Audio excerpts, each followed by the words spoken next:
1,500 কোটি টাকার বিলাসবহুল লন্ডন সম্পত্তি জব্দ। শেখ হাসিনার ঘনিষ্ঠজনদের বিরুদ্ধে যুক্তরাজ্যে শুরু হয়েছে নজিরবিহীন দুর্নীতির তদন্ত। গ্রেপ্তারি পরোয়ানা জারি, মন্ত্রী পদত্যাগ, ঘনিষ্ঠ মহলের উপর ভেঙে পড়েছে একের পর এক চাঞ্চল্যকর ঘটনা। গণবিক্ষোভে ক্ষমতাচ্যুত শেখ হাসিনার ঘনিষ্ঠদের বিরুদ্ধে আন্তর্জাতিক তদন্ত শুরু হয়েছে, আর তাতেই সামনে এসেছে একের পর এক বিস্ফোরক তথ্য।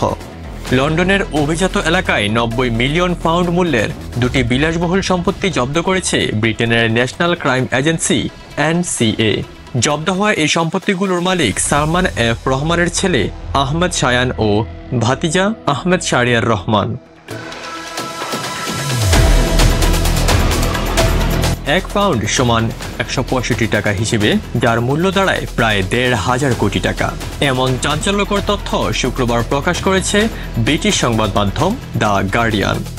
এই সম্পত্তিগুলোর মধ্যে অন্যতম লন্ডনের বিলাসবহুল গ্রোসভ্যানর স্কয়ারে অবস্থিত অ্যাপার্টমেন্ট, যেখানে বসবাস করেন বিশ্বের প্রভাবশালীদের অনেকে। এখন যুক্তরাজ্যের আদালতের নির্দেশে শায়ান ও শাহরিয়ার এই সম্পত্তিগুলো বিক্রি করতে পারবেন না। শুধু তাই নয়, দ্য গার্ডিয়ান ও ট্রান্সপারেন্সি ইন্টারন্যাশনালের যৌথ অনুসন্ধানে প্রকাশিত হয়েছে আরও বিস্ফোরক তথ্য। শেখ হাসিনার মিত্রদের যুক্তরাজ্যে রয়েছে প্রায় 400 মিলিয়ন পাউন্ড মূল্যের সম্পদ, যার মধ্যে শুধু 9টি সম্পত্তির মূল্যই 12 লাখ থেকে 3,55 লাখ পাউন্ড পর্যন্ত। এই সম্পত্তিগুলো কেনা হয়েছিল ব্রিটিশ ভার্জিন আইল্যান্ড, আইল অব ম্যান ও জার্সির মতো অফশোর কোম্পানির ছায়ায়।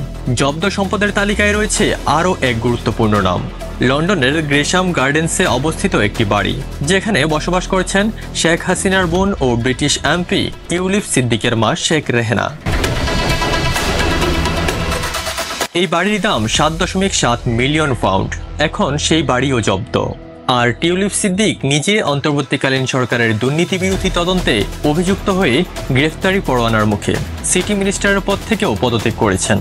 এই সম্পদের মূল মালিকদের একজন আহমেদ শায়ান রহমানের মুখপাত্র ফিনান্সিয়াল টাইমসকে বলেন, আমাদের মক্কেল তার বিরুদ্ধে আনা যে কোনো অভিযোগ জোরালোভাবে অস্বীকার করেন এবং যুক্তরাজ্যের যে কোনো তদন্তে সম্পূর্ণ সহযোগিতা করবেন।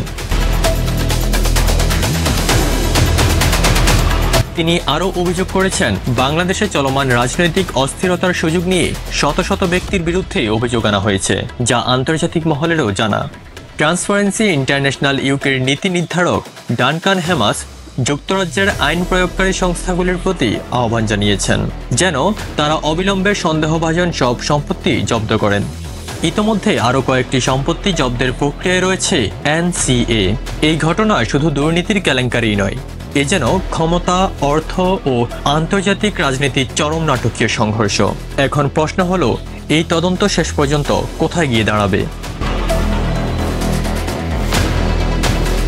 শেখ হাসিনার পতনের পর আন্তর্জাতিক পরিসরে বাংলাদেশি রাজনৈতিক পরিবারের বিরুদ্ধে এত বড় পদক্ষেপ এই প্রথম। দর্শক, ধন্যবাদ এতক্ষণ সাথে থাকার জন্য। ভিডিওটি ভালো লাগলে চ্যানেলটি সাবস্ক্রাইব করে দিন পরবর্তী ভিডিওর জন্য।